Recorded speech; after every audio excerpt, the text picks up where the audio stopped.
안녕하세요. 스포츠 지도사 2급 구술 실기에 대한 부분을 가르쳐 드릴 박두영입니다. 오늘 스포츠 지도사 구술에 대해서 알아두셔야 될 몇 가지를 좀 말씀드리려고 하는데요. 이 구술 준비에 앞서서 가장 중요한 부분은 이 세 가지라고 보시면 좋을 것 같습니다. 먼저 첫 번째, 자신감. 어떤 문제가 나오더라도 그 심사위원 앞에서 자신감 있는 모습을 보여주시는 게 중요한데요. 저희가 항상 강의를 시작하기에 앞서서 이런 구호를 좀 외쳐주셨으면 좋겠습니다. 나는 전문가다. 이거를 꼭 3번 외치시고 공부를 하시고요. 시험장에 가시셔도 뭐 화장실에 가시거나 아니면 시험장 앞에서 이제 심사위원들을 맞이하기 전에 3번씩 꼭 되뇌시면 좋을 것 같습니다. 자, 지금 한번 해볼까요? 나는 전문가다. 그리고 나는 전문가다. 나는 전문가다. 네, 이 마인드를 가지고 꼭 시험에 응시해 주시면 좋을 것 같습니다. 두 번째는 침착성. 네, 항상 그 심사위원 분들 앞에 서시면 침착하게 시험을 응시하기가 어려운데요. 그 이유는 이분들이 나보다 훨씬 더 전문성이 높은데 어떻게 내가 이 앞에서 잘못 얘기하면 점수가 깎이는 게 아닐까. 이런 것 때문에 굉장히 마음적인 부분에서 동요가 많이 옵니다. 그렇기 때문에 항상 어떤 문제가 나오더라도 침착하게 문제를 용어부터 설명을 해주시고 그 다음에 문제 핵심에 맞는 대답을 해주시면 좋을 것 같습니다. 그래서 만약에 틀렸을 경우에도 그러면 다시 정정하고 얘기하겠습니다 라고 하는 좀 리마인드 할 수 있는 시간을 가지시면서 침착성을 유지해 주시면 좋을 것 같아요. 자, 마지막으로 유연성. 네, 이 유연성에 대한 부분은 뭐냐면 어떤 문제가 나오더라도 내가 대답을 해야 된다는 얘기예요. 그렇기 때문에 문제 5문제가 만약에 구술 문제로 나왔어요. 근데 이 5문제 중에 내가 제대로 답변을 못했다 라고 하면 이 점수를 못 받는 거예요. 그렇기 때문에 아예 대답을 못한다고 이제 아예 모른다고 해서 대답을 하지 않는 게 아니라 어느 정도 유연하게 설명은 하실 수 있을 정도의 기초 지식을 가지는 게 중요하다고 말씀드릴 수가 있습니다. 네, 이 세 가지 꼭 기억해 주시고 유념해 주시면 실기 합격까지 실기 구술 합격까지 굉장히 더 가까워질 수 있다고 볼 수 있어요. 자, 그러면 이제 저희가 어떻게 공부를 해야 되느냐, 이 공부를 하는 방법에 대해서도 좀 설명을 해드릴게요. 자, 공부를 하시는 방법 중에 뭐냐면 합격 전략. 이거는 공부하는 법이죠. 여기 앞에 구술이 붙겠죠. 자, 이 구술 문제 같은 경우에는 대부분 용어에 대한 부분이 굉장히 많이 나옵니다. 뭐 글리코겐에 대해서 설명하시오. 혹은 인슐린에 대해서 설명하시오. 아니면 보디빌딩의 7가지 규정 자세에 대해서 설명하시오. 이런 식으로 용어에 대한 부분을 꼭 잘 알아두셔야 되고, 그리고 그거에 대한 뭐 이제 설명을 하실 수 있는 지식을 꼭 갖춰주시는 게 중요합니다. 근데 이 용어와 이 설명 지식만 안다고 해서 중요한 게 아니라 이 구술 그리고 이제 실기 같은 경우에는 어떻게 표현해야 되느냐가 좀 중요하기 때문에 중요한 것은 이러한 용어와 설명 지식을 나의 용어, 나의 용어로 바꿔서 설명하는 법을 숙지하시는 게 중요합니다. 네, 진짜 이게 사실 이 구술 실기에서 중요한 부분인데요. 저희가 필기를 합격하시고 실기를 보기 때문에 어느 정도 지식적인 부분에서는 부족하다고 볼 수는 없어요. 근데 이 나의 용어, 이 나만이 쓸 수 있는 그런 용어로 바꾸기가 어렵기 때문에 막상 그 시험장에 가면은 용어를 봤을 때 답변이 떠오르지가 않는 거예요. 그래서 이제 말리게 되고 결론적으로는 그런 침착한 부분을 또 잃기 때문에 내가 문제를 알더라도 제대로 답변을 못하는 경우가 있습니다. 그렇기 때문에 이번 구술 실기 때는 이 나의 용어, 나만이 쓸 수 있는 용어를 어떻게 바꿀 것인지에 대해서 좀 더 집중적으로 공부해 보도록 하겠습니다. 사실 이 구술 시기는 굉장히 어려운 부분은 없기 때문에 천천히 제가 얘기하는 대로 좀 따라오시면 좀 좋을 것 같고요. 네, 챕터 1 그 백사 쪽에 구술 예상 문제 및 모범 답안 시작하도록 하겠습니다. 먼저 협회 최신 규정인데요. 이 저희가 보디빌딩에 지금 포커스를 두고 구술 시기를 두는 거기 때문에 이 보디빌딩 협회에 대한 규정도 어느 정도 알아두시면 좋은데요. 너무 집중적으로 공부하실 필요는 없습니다. 간단하게 뭐 보디빌딩이 언제 그 탄생을 했고, 그리고 보디빌딩 자체에 대한 그 자체적인 그런 시합의 규정들을 조금만 알아두시면 좀 어렵지 않게 풀 수 있습니다. 1번 국내 심판원의 등급과 그 심사 범위에 대해 말하시오. 그래서 1급과 2급이 있는데요. 단순하게 1급은 전국 범위라고 보시면 되고요. 2급은 지역, 이런 식으로 키워드를 좀 보시면 될 것 같아요. 그래서 1급이 2급보다 훨씬 높다. 그리고 1급은 전국이다. 2급은 지역 규모이다. 이렇게 알아두시면 될 것 같고요. 2번 심판의 주의사항에 대해 말하시오. 네. 다른 심판원과 담화를 할 수 없고요. 그리고 다른 심판원의 심판 결정에 의도적인 영향을 주어서는 안 됩니다. 아시겠죠? 그래서 이 심판 자체는 항상 공정해야 돼요. 그래서 누군가의 시합에 대한 어느 정도의 영향을 준다고 하면 이거는 심판의 자격이 없는 겁니다. 공정함 꼭 기억해 주시고요. 마지막에 이 심판의 의무 좀 집중적으로 보시면 좋을 것 같은데요. 공정한 심사 동그라미 치시고 별표 치세요. 그리고 경기 규칙 준수, 그리고 책임감 별표 치시고요.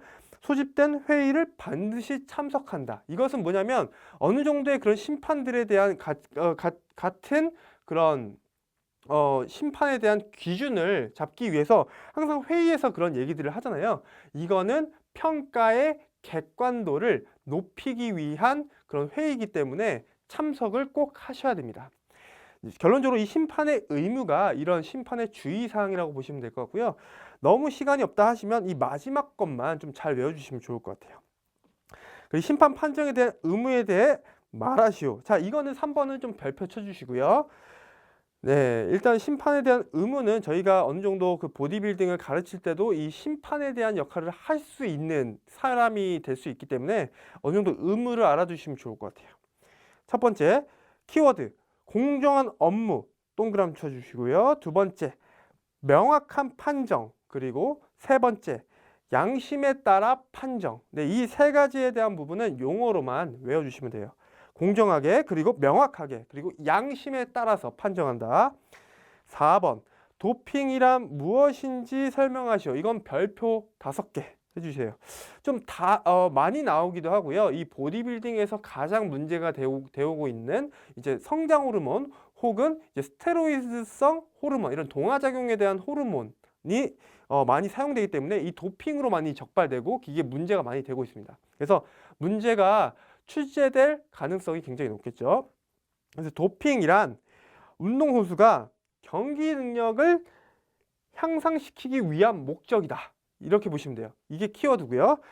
운동선수가 경기 능력을 향상시키기 위해서 뒤에 호르몬제 동그라미, 신경안정제 동그라미, 그리고 흥분제 등의 약물이나 혹시 물질, 수단들을 사용하는 것을 얘기합니다.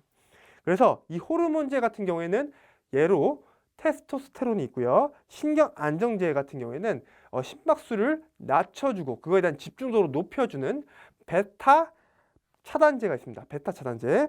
그리고 흥분제 같은 경우에는 암페타민, 그리고 이제 코카인과 같은 굉장히 각성을 몸에 요구하는 그런 운동에서도 사용할 수 있는 각성성 그리고 기민성을 높여줄 수 있는 흥분제 등이 있다 정도 알아두시면 될 것 같아요. 5번째, 도핑 방지 규정 위반에 대해 말하시오. 그래서 이 선수 이거 같은 경우에는 선수의 그 실온의 금지 약물, 그리고 그 대사물질 또는 표지자가 존재했을 때 도핑에 적발되게 되는 겁니다. 그리고 금지 약물을 시도해도 사용을 안 해도 사용을 시도하려고 해도 이런 부분이 걸린다. 그리고 시료 채취 제공에 대해서 회피한다.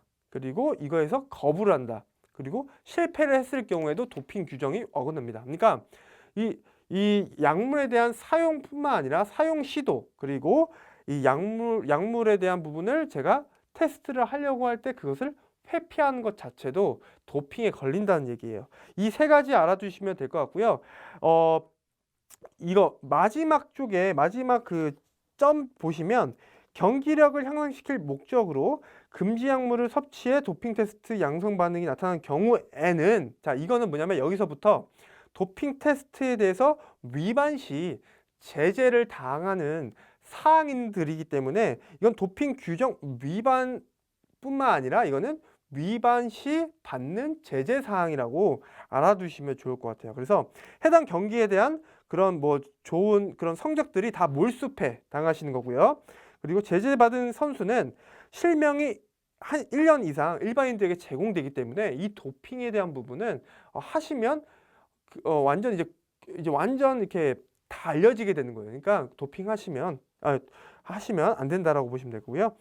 6번 도핑 면책 사유라는 게 있습니다. 도핑 면책 사유는 뭐냐면 저희가 도핑을 했는데 이거는 제가 그런 경기력 목적이 아니라 제 몸이 안 좋아서 어떻게 어쩔 수 없이 뭐 스테로이드성 호르몬을 받은 경우 뭐 이런 것들은 어쩔 수 없잖아요. 그렇기 때문에 이 도핑에 대한 사용을 면책받는다라고 해서 이 도핑 면책 사유라고 합니다.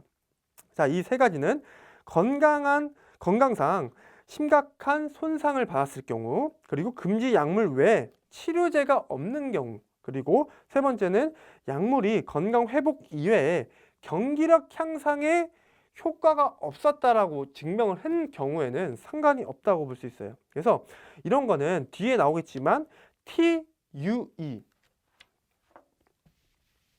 TUE라고 해서 치료 사용 면책이라는 부분에서 좀 더 다루도록 하겠습니다. 네, 7번 도핑 방지 규정 위반에 대한 구성 요소 세 가지 이상을 말하라고 했으면 저희가 세 가지 이상 알 필요가 없어요. 딱 세 가지만 저희가 외워서 딱 가시면 될 것 같습니다. 자, 저희가 이거는 저쪽 위에 5번에 대한 문제랑 거의 같다고 보시면 돼요. 그래서 이 7번 문제는 5번 문제를 좀 보시고 좀 그 외워주시면 좋을 것 같습니다. 8번 도핑 검사에서 치료 목적 사용 면책을 받는 방법에 대해서 말씀드리려고 해요. 이제 이게 뭐냐면 이 TUE에서 아까 말씀드렸죠. 치료 사용 면책에 대한 부분.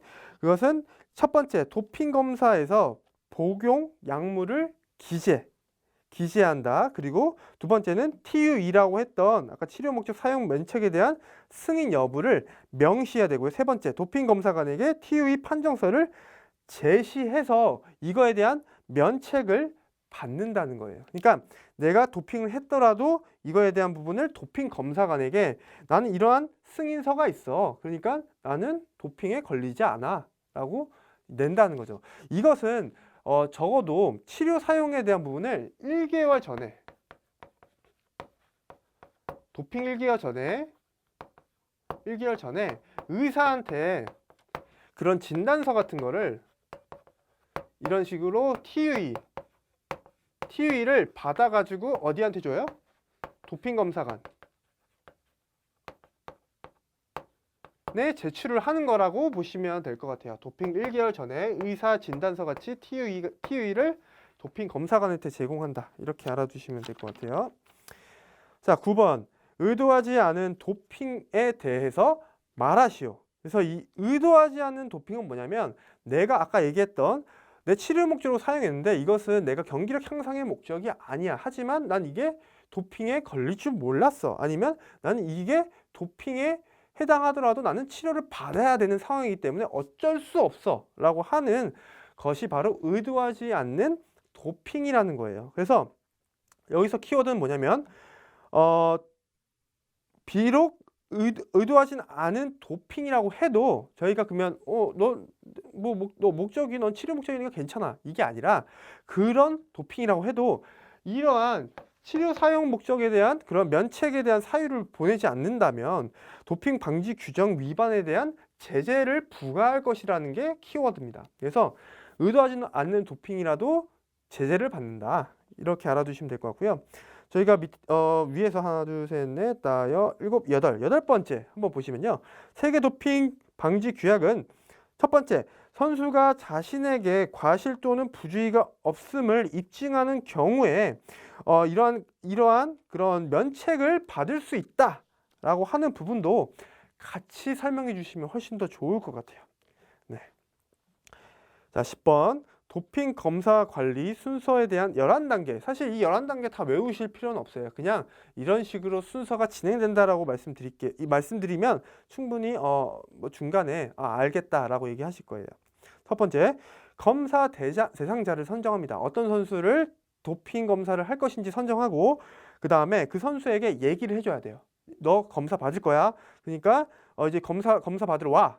해가지고 검사 관리실에 대한 이동을 하시고 그 다음에 그 선수가 시료 채취 용품을 받은 다음에 시료양 90ml를 채취를 받습니다. 그 다음에 시료통을 A와 B통으로 나누고 시료를 봉인해서 이거에 대한 비중을 측정하고 도핑 검사서를 작성한 다음에 시료를 분석한다. 이 과정을 그냥 머리로 그린 다음에 천천히 풀어나가시면 어려운 거 없으실 거예요. 그러니까 통보하고 그 선수가 시료를 이제 거기 채워놓고 그 시료에 대한 부분을 이제 분석하기 전에 이제 도핑 검사를 작성한다. 이렇게 외워주시면 되겠죠.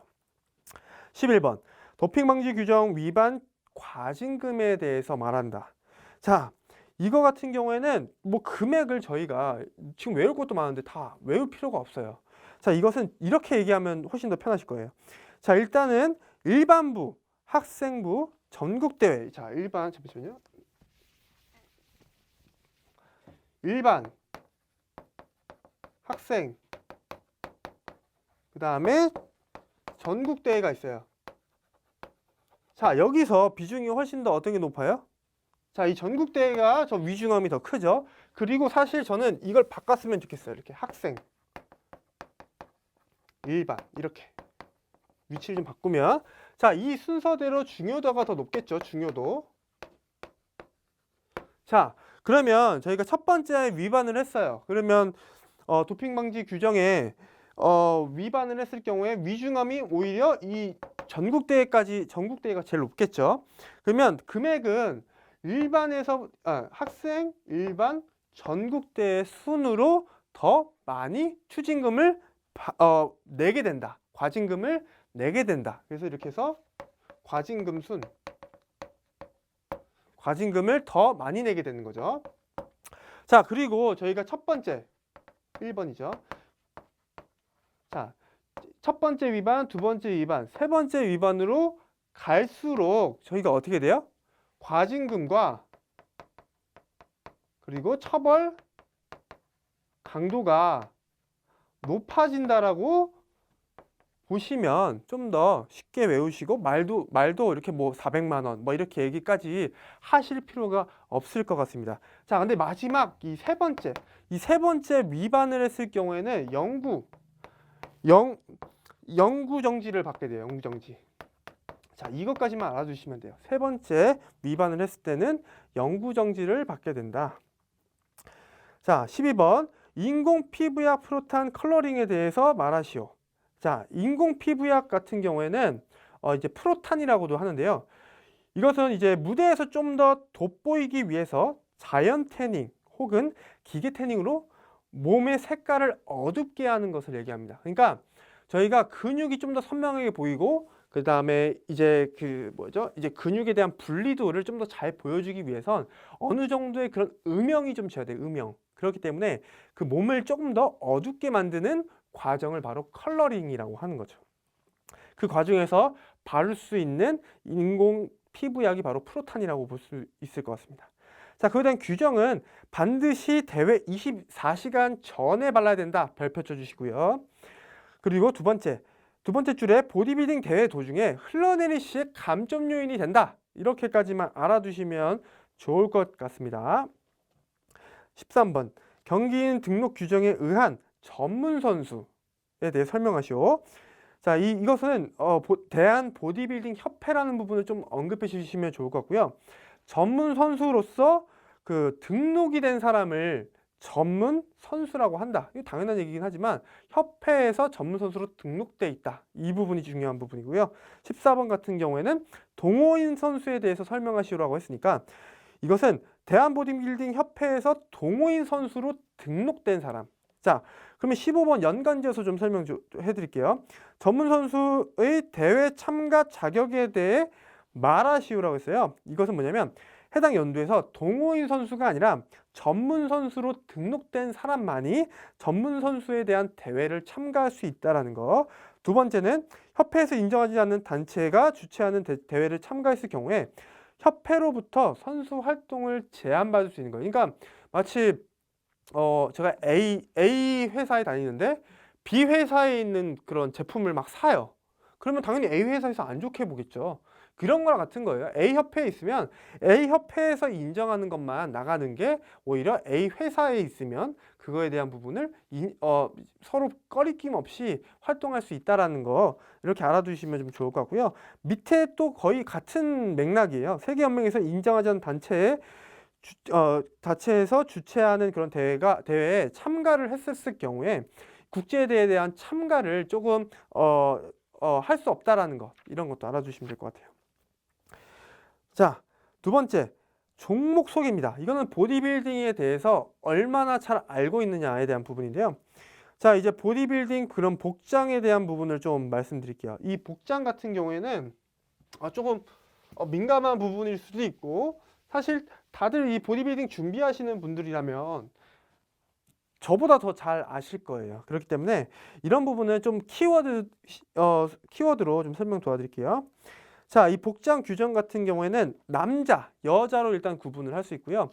만약에 남자분이 이걸 받고 복장에 대한 규정을 설명하라고 했을 때 남자에 대한 걸 얘기하면 되고, 여자분이 그걸 문제를 받았을 때 여자에 대한 규정을 얘기하시면 돼요. 네. 그래서 남자 같은 경우에는 보디빌딩, 그리고 보디빌딩 클래식이 있고요. 그 다음에 피지크. 자, 이렇게 남자가 이렇게 있고요. 자, 여자 같은 경우에는 그 다음에 피지크가 있고, 그 다음에 바디 피트니스가 있어요. 그 다음에 마지막으로 비키니. 네, 이렇게 세 가지로 구분된다라는 거 꼭 알아두시면 좀 좋을 것 같고요. 자, 이거 같은 경우에는 좀 연관을 좀 지으면 좀 쉽게 외울 수 있을 거예요. 자, 여기 이 보디빌딩 클래식 이 피지크에 대한 순서가 오히려 여기서는 자, 이쪽으로 갈수록 부피가 더 중요합니다. 부피. 얼마나 더 두꺼운가. 그리고 자, 이쪽으로 갈수록 더 뭐가 중요하냐면 남성적인 미, 그 다음에 자연스러운. 그러니까 너무 두꺼워도 안 되고 너무 어떻게 보면 너무 말라도 안 되는 거예요. 그러니까 여기 부분은 좀 더 보기 좋은 남자에 대한 부분을 보여주는 거고, 보디빌딩 같은 경우에는 얼마나 근육에 대한 부분이 잘 분리되고 또 선명하고 더 얼마나 두꺼우냐, 이런 부분이 좀 더 포커스 되어 있는 거예요. 그래서 이 클래식이라는 부분은 약간 중간 단계, 중간이겠죠. 이거는 뭐냐면 밸런스 부분을 좀 많이 봅니다. 얼마나 인체가 얼마나 밸런스 있게 잘 발달되었느냐. 그래서 어느 정도의 선명도와 근부피가 잘 갖춰진 부분을 본다고 보시면 되고요. 자, 여자 같은 경우에는 자, 제가 이렇게 남자를 설명해 드렸잖아요. 이 여자의 그 피지크는 물론 이게 완벽하게 일치하지 않지만 좀 이렇게 외우시면 더 편하다는 거예요. 자, 여기 똑같이 부피 이쪽으로 갈수록 더 커지고요. 이쪽으로 갈수록 똑같이 여성미, 자연스러움이죠. 얼마나 더 여성에 대한 아름다움을 보여줄 수 있느냐. 자, 그러면 이 피지크는 약간 남자에 따졌을 때는 이 클래식이랑 좀 비슷해요. 좀 비슷하고요. 그리고 바디 피트니스랑 비키니는 약간 남자에 있어서 피지크랑 좀 비슷하다고 좀 보시면 좋을 것 같아요. 네, 이렇게 좀 구분해서 알아두시면 좋을 것 같고, 이 복장 또한 어느 정도 그런 복장 또한 좀 비슷한 게 좀 있습니다. 자, 먼저 보디빌딩, 클래식 보디빌딩 같은 경우에는 일단 트렁크를 입는데요. 그러니까 팬티를 입겠죠. 그 트렁크 같은 경우에는 만약에 엉덩이 이쪽에 이렇게 엉덩이가 이렇게 있으면, 다리가 있고, 자, 엉덩이가 있으면 여기서 대둔근의 3분의 4를 가려야 된다고 해요. 3분의 4 이렇게 3분의 4를 이렇게 가려줘야 됩니다. 가려줘야 됩니다. 근데 그리고 여기 트렁크 안에 패딩을 넣는 걸 금지한다고 하는데, 만약에 앞모습이 이렇게 있어요. 앞모습이 있으면 여기 이 팬티의 이 중앙에 패딩을 이렇게 넣습니다. 왜 패딩을 넣느냐? 저희가 그 테스토스테론이나 아니면 여러 가지 그런 스테로이드성 호르몬 같은 경우에는 이 고환을 위축시키고 이러한 부분이 어느 정도 이 트렁크에 대한 사이즈를 감소시키기 때문에 만약에 트렁크 사이즈가 감소됐어요. 이 사람은 약간의 그런 도핑을 한 것 같은데 라고 하는 의혹과 그런 점수에 대한 부분도 확실히 더 적게 받을 수 있기 때문에 이런 부분을 감추기 위해서 여기 안에 패드를 넣는다는 거예요. 그러니까 여기서 패드를 넣는 거는 이러한 부분을 위반하는 것과 같기 때문에 패드를 넣는 걸 금지한다라고 말씀드릴 수 있고요. 피지크 같은 경우에는 바지를 입어요. 바지 이렇게 있으면 바지를 입습니다. 바지를 입는데 어느 정도 신축한 바지를 입고요. 이게 뭐냐면 다시 그리겠다. 자, 보시면 바지가 이렇게 있고 이쪽이 무릎입니다. 무릎이면 이 상태에서 저희가 바지를 어디까지 입냐면 거의 이 다리의 상단을 덮을 정도의 길이까지 바지를 입는 것이 좀 중요하고요.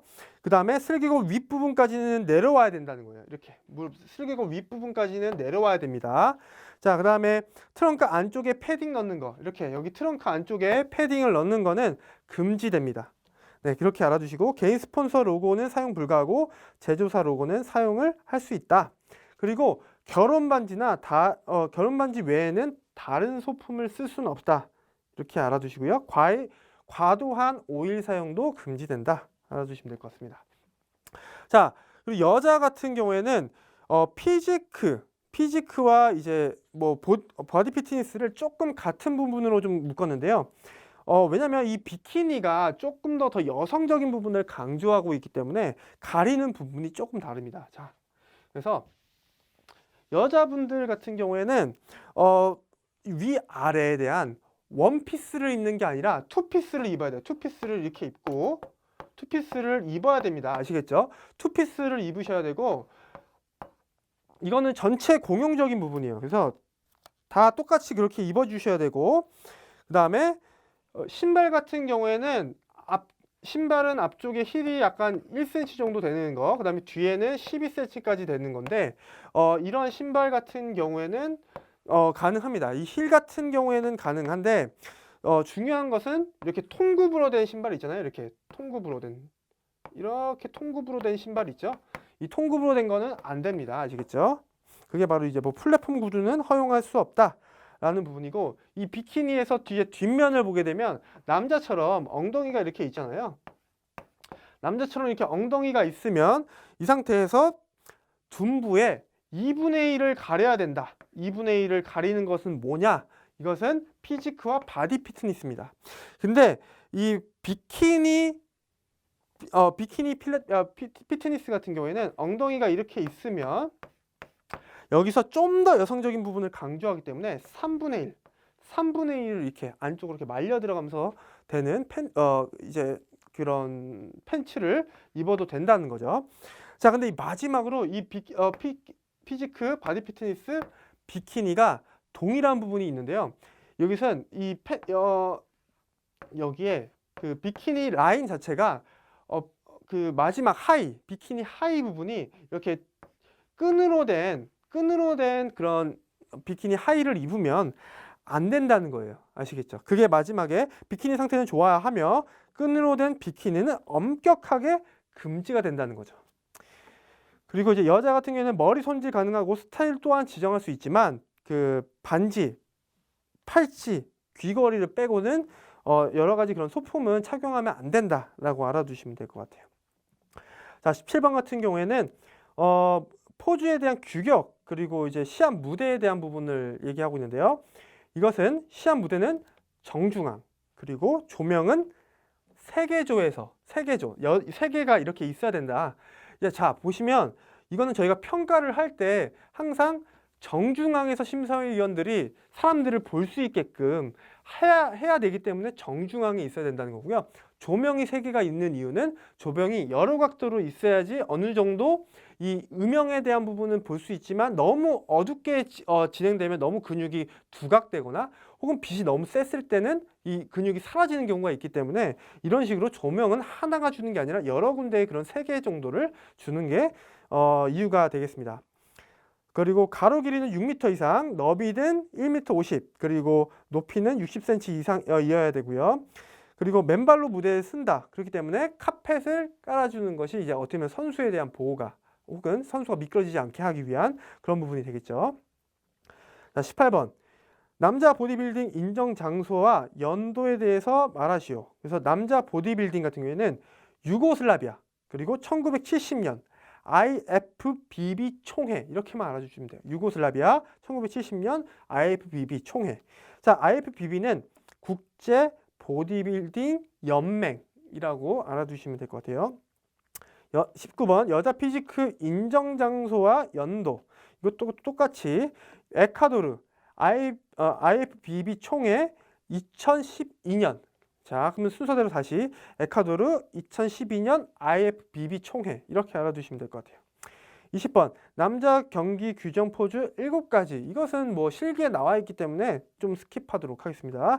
21번 여자 경기 규정 포즈 4가지 또한 스킵하도록 할게요. 그 대신 20번, 21번 같은 경우에는 좀 설명하시되 포즈를 좀 보여주시면 될 것 같아요. 뭐 만약에 7가지를 말하시오 하면 그냥 프론트 더블 바이셉스 이렇게 얘기하시는 게 아니라 프론트 더블 바이셉스가 있고요. 그다음에 이제 프론트 렛 스프레드 이렇게 좀 얘기를 하면서 포즈를 보여주시면 좀 심사위원들에게 어필하는 좋은 기회가 될 것 같습니다.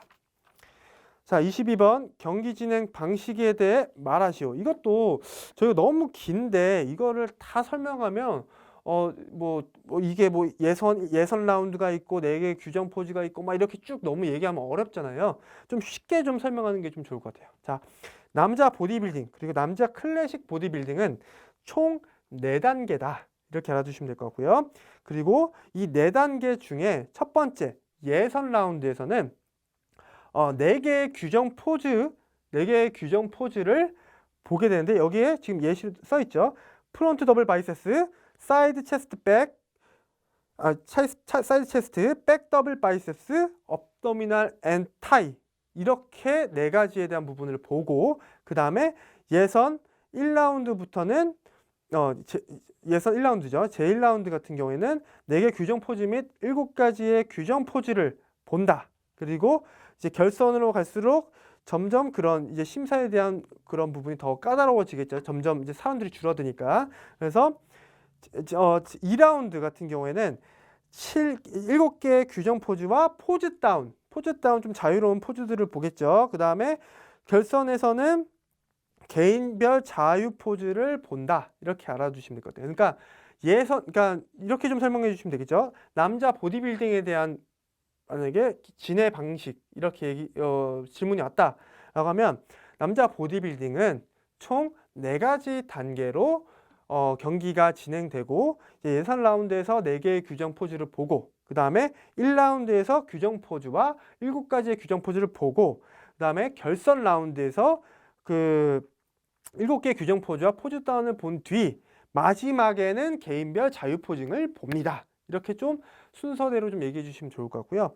클래식 같은 경우에는 4가지 단계인데 좀 다른 게 있어요. 뭐냐면 여기 쿼터 턴이라는 게 추가가 되거든요. 그래서 약간 몸을 좀 더 측면과 이제 남성다움을 좀 더 보여주기 위한 어느 정도 그런 포즈들이 들어가 있다 알아두시면 될 것 같고요. 자, 그러면 피지크 한번 볼게요.